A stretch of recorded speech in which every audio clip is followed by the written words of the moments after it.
It's good to see you guys. Um, feel good going into this week. I think way proud of the team for their effort and their focus and their energy for last week. I think so much of it is trying to get out of our own way, and really reveal, who we are and what we're all about and all of it. And I thought for so many guys' first game, so many guys played, and so many guys in new roles, leadership roles, and there's always the anxiety or the view of like I need to make every play. I have these accolades. I need to do this. I need to do that, and didn't see any of that. Saw young guys that stepped on the field for the first time and felt like they belonged there. And so I credit the team, I credit the coaches for a lot of that. I think those are we talk about the task within the task. And I think, the first game of the year, the task within the task, what we're doing when we're really doing what we're doing is to play green. And so it only gets harder from here. And so what a great opportunity with this next game versus BYU, and Kalani and his team are playing at a high level, so excited for that. I think an opportunity for us again to show what we're about. Take any questions you guys got. Dave, you mentioned BYU. What specifically impresses you about them? They looked so good in that first game. They're a veteran group. They've got, I want to say there's 8 guys back on either side of the ball, and then just their a lot of experience on top of just that as well. So they've been playing for a while, and there's a great physicality about them. I think their size and their physicality really stands out, and they play a real physical, kind of old school type of game, and it's cool to see from the outside. It's another thing to be lined up against it, and so we're definitely going to be challenged at the line of scrimmage. How about Jaron Hall? Just kind of what he brings. Great play action pass thrower. I think he can move in the pocket and create things if things aren't there. He's going to be one of the better quarterbacks we play all year.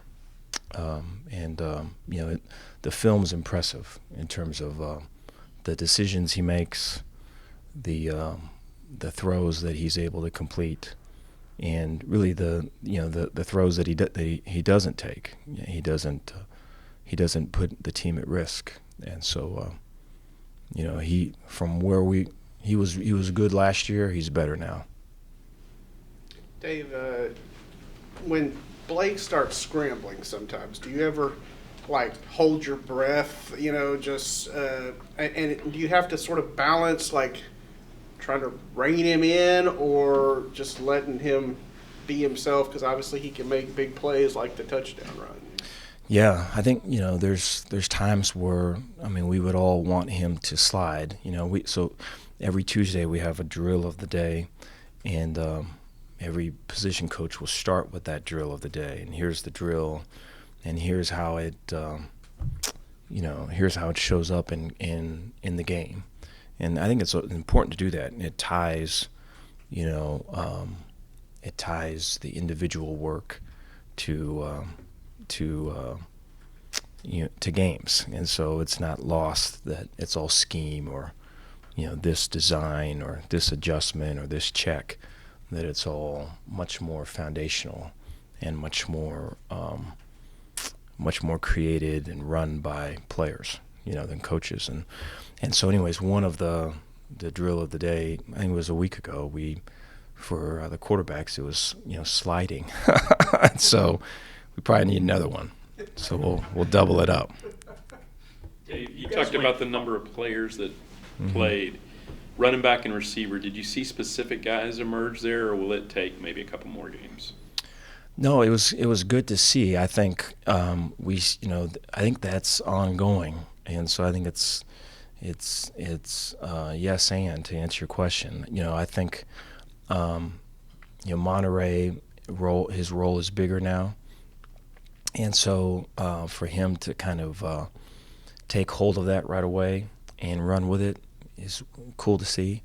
I think Hal and that the position he's playing right now was a big one coming from last year, and for him to make his own mark on it pretty early is cool to see. And then I thought Seth did a lot of good things, blocking and a lot of little things that he's really worked hard on in fall camp. And to see the transformation with Seth, just way cool. And I think he's emerging.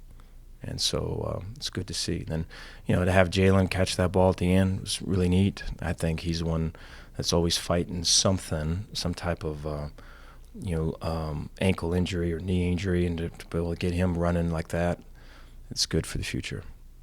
Dave, you coached a game in Provo back in 2012. What do you remember about the atmosphere at LaVell Edwards, and why is it such a hard place to play?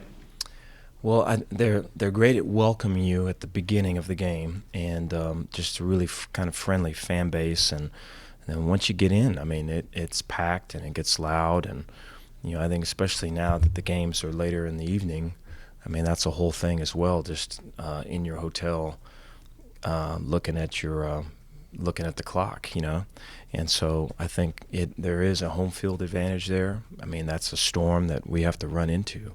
And we've been talking about that and preparing for that, and so we'll see.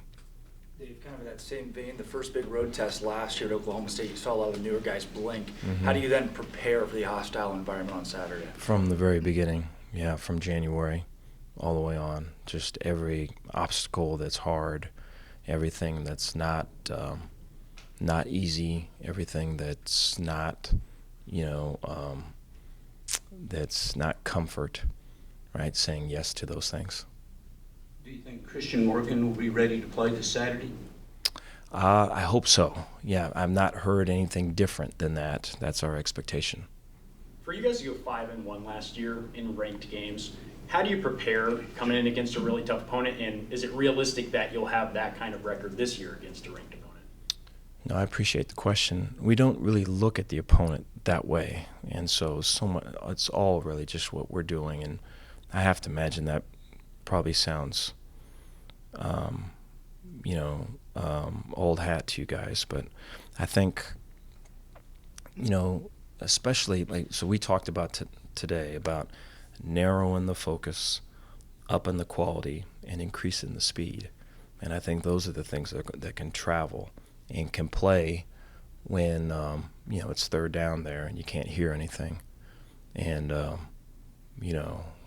they're aligned in a look that maybe we ain't seen yet, and we have to execute. It's got to be our best versus their best, and so to narrow the focus is to control on the things that you can control, and I anticipate this week just the outside noise will probably get more and more people with more opinions, and I think a lot of it for a fan it's good, and I appreciate all that, but I think from the inside out, those could be looked at as distractions. And so to focus on what's right ahead of us, let's have the best Tuesday practice, the best Wednesday practice, so on and so forth. And then to up the quality, I think, what are we going to call when we got to have it? I have to imagine there's going to be a lot of got to have it plays or situations in this game being closely contested. And so let's not have a lot of fluff. Let's have the real stuff. And then the speed, I think we had 12 guys over 20 miles an hour, and we had 30 total over 20 miles per hour in this last game. So we're playing really fast, and we want to continue that. And so, as we're looking at the game plan, right, does this increase our speed, or does this decrease our speed? How do you feel about Kyron Drone's development now that he's cemented as the number 2? Really good. Yeah, I thought Kyron did a lot of good things. I thought there was a poise about him, which I'd always, kind of figured it would be like that, but you never really know till you know. And, there's a smile and a confidence about him on the sidelines, and there was good vocal leadership, on the field with him. And so excited about what he can do. A couple of those throws, he's slinging it. So excited about the future for him. With the news coming out that there could be 12-team playoff, what are your thoughts on expanding that? I think it's good for the sport. I think people, there's always questions about, I think once that shows up, if you look from a big perspective, I think you immediately go like, what happens to bowl games? Do bowl games lose their importance? I think there's already kind of you could probably make that argument now that that's already happening now. And so with this, does bowl games really become an afterthought? And so I have to imagine there's people that are working all of that out in terms of solutions for that. But I think having the opportunity, no matter where you're at, to have a shot to get in and compete, I think will be way cool for the sport, and I think it's needed. Dave, will the running game need to get that more established early this time? I think so. I think I think there's both a full understanding of and full understanding and appreciation for the looks that we're going to see, and then I think it's also getting some of the happy feet, maybe the insecurities out of the guys that are carrying the ball. I think those two things. I think a lot of it is you go through the first one so that you can be better for the second one, and we're hoping that that's the case. Dave, going into an environment like this, how much does it help to have a few assistants who have spent as much time at BYU as they did, and how much do you lean on them going into a game like this? No, I appreciate that. Yeah, so there's a lot of there's good feedback from them, just on the experience of playing at night and what that's like. Obviously, they know the coaches there, and there's a good awareness of personalities and all of it. But I have not worked with Kalani, but I'm close to Kalani. Kevin Clune's on that staff, close to him. Ed Lamb I worked for I think like 2 months when I left Delta State, and Ron Roberts. And prior to going to Hawaii, I was there with Ed at Southern Utah, and so a lot of those guys I know too. And so we're all a close group.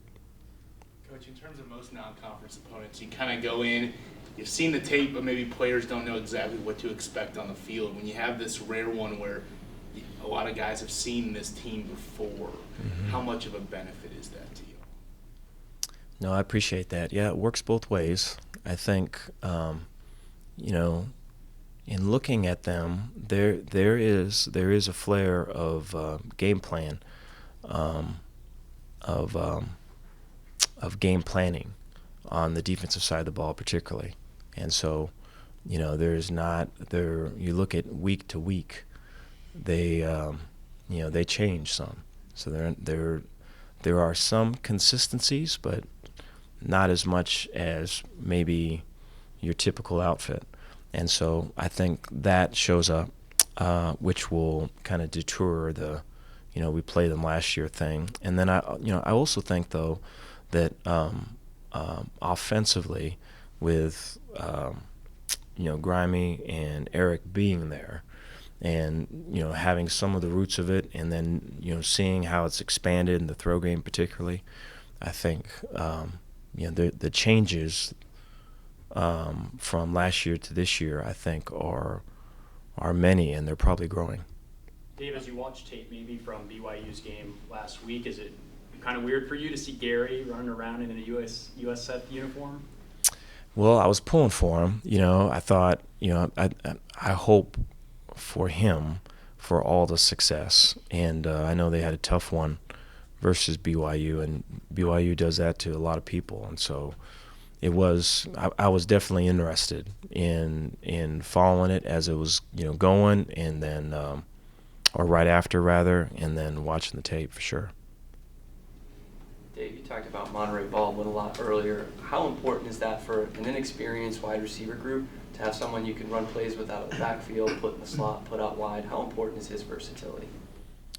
I appreciate that. Yeah, I think it's good. You know, I'm thankful for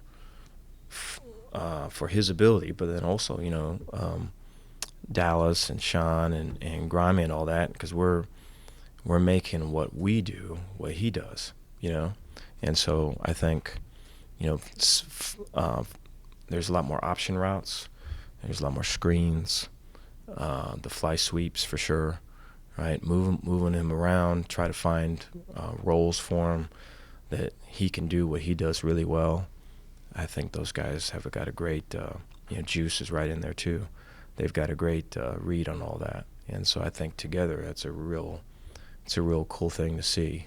And then I think Jordan Neighbors is kind of right in that role as a guy that's kind of an apprentice that's coming along too. So yeah, we're kind of creating a spot as it goes. Coach, in terms of the success that not only your starters had on Saturday, but also some of the guys who got in there late, did that tell you something about your depth that maybe you didn't know after weeks of practice, or is it kind of know what you knew a week ago or 2 weeks ago about that? No, I thought it was good for the team for as many guys that played as they did. You know, it was really the first time since I've been here that we've been able to do that, and it's been difficult because we've wanted to do that for a while. And you know, when we have a new guy on a kickoff, I mean, there'd be chants going. And I think we talked about this last time, and you know, Bo Chow's in there, and the whole sideline was calling his name, and I think he got in on the last play on a tackle, and so it was very cool. You don't have a bunch of those, so you try to be able to take advantage when you can.